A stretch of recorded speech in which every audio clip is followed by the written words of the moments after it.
Eshi ammas tole egaa mee gaaffii torbaffaa kan ammas haa ilaalu worksheetii kanarraati akkas jedha. Which of the following is true about the trigonometric values of the given pairs of angles jedha.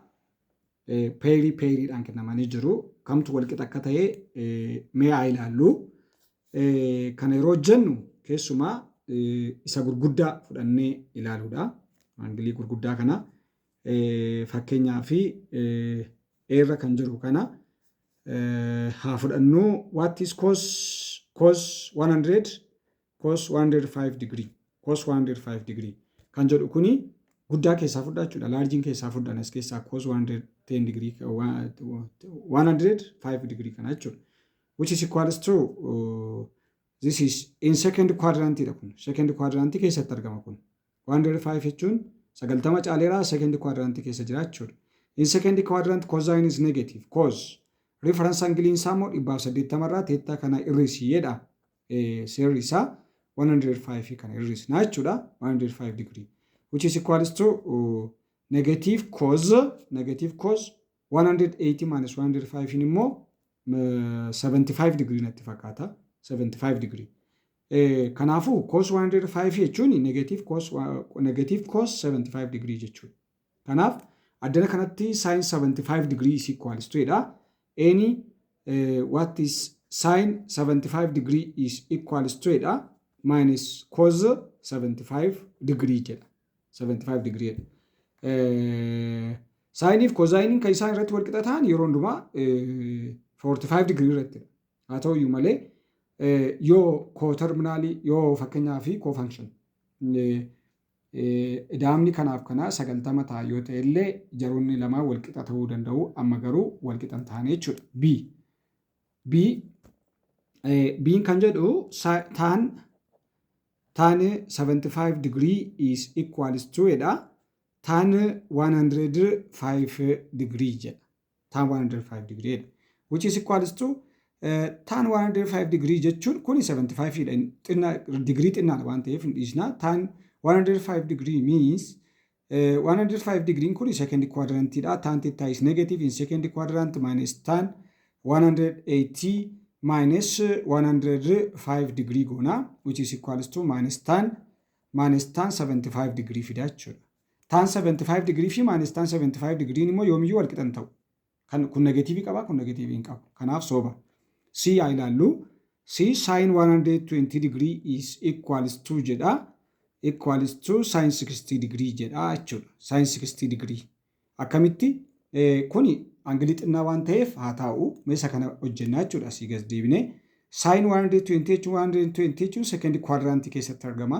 In second quadrant sin function is positive. Positive jennee positive asitti positiveidha. Positive sin reference angle in second quadrant immoo kanadha. Which is equals to sin 16 taamoo hin ta'u isa jirdu waan chikii gochaa jiran adeemu innasiin. Innasiin kun adeemu. Asiin garuu wanta hojjechaa jiru walqixa taamoo hin ta'uudha kan hojjechaa jiru. C is equals to sin 180 minus 120 is equals to 60 degree dha. Sirriimadha. Equals to sin 60 degree. Sin 60 degree is equals to sin 60 degree. Which is correct. Walqixa ta'uu danda'u warjarri kun lamaan jechuudha. Eshi dirra kan jiru immoo nan hojjedha. Dirra kan jiru immoo maal jedha? Cos 120 degree is equals to jedha. Gaaffiin kuni cos 120 degree is equals to cos 60 degree jedha. Dhugaama soba. Isti check goona. Ilaala kun dirra kan jiru kuni cos 120 degree is equals to cos 60 degree waan jedhuuf jechuudha. Mee check haa goonu. What is cos 120 degree? Amnigaa 60 degree ni xinnoo waan ta'eef degree xiqqaa waan ta'eef nan dhiisa. So cos 120 degree is equals to sa jedhu 120 degree lies in second quadrant. Second quadrant keessa oola. In second quadrant cosine is negative.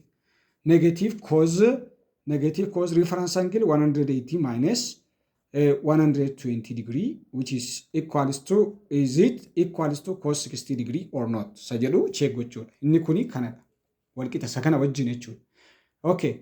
What is negative cos 180 minus 120 equals to 60 degree? Negative cos 60 degree is equals to cos 60 degree naan jechaa jira.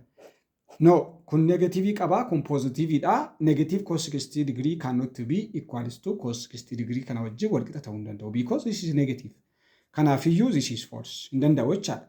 walqixa ta'uu hin danda'an. Kan walqixa ta'uu hin dandeenye tokko A irra jira, lammaffaa B irra jira, sadaffaan immoo D irra jira jechuudha kan walqixa ta'uu hin dandeenye. Kanaafiyyuu deebiin keenya sasiirra jiru kana irra jiru kana ta'a jechuudha. Sin 60 degree equals to sin 60 degree.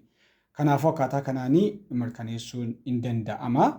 Keessumaa wanti isin asirratti beekuu qabdan tokko angilii kwaadiraantiin keessa oolu angiliin kwaadiraantiin keessa oolu irratti hundoofne saayinii isaanii positive negative ichi trigonometric functionii beekuudha qabna. Kana duwwaa miti reference angilii in that quadrant reference angilii illee beekuu qabna. Formulaa isaa every quadrant keessatti beekuudha qabna. Kan immoo viidiyoo yeroo darbee refer gochuu dandeessu. Hojjedheera waa'ee trigonometric functionii waan ta'eef achi ilaaluu hin dandeessu. Kanaaf jabaadhaa gaaffii kan akkasittiin hojjedhee waan dhaggeeffattaniif guddaa galatoomaa. Thank you.